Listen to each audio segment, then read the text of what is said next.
পথে পথে কেঁদে বেড়ায় কৃষ্ণ দর্শনের জন্য। বনে একাকী আগমন করে মাটির কৃষ্ণমূর্তি নির্মাণ করেছে।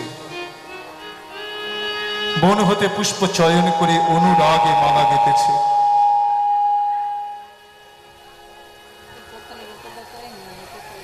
অনুরাগে মালা গেঁথে গোবিন্দের সম্মুখে বসে বলছে, বধূ আমি যে প্রেম অনুরাগে মালা গেঁথেছি, এই অনুরাগের মালা কি তুমি গ্রহণ করবে না?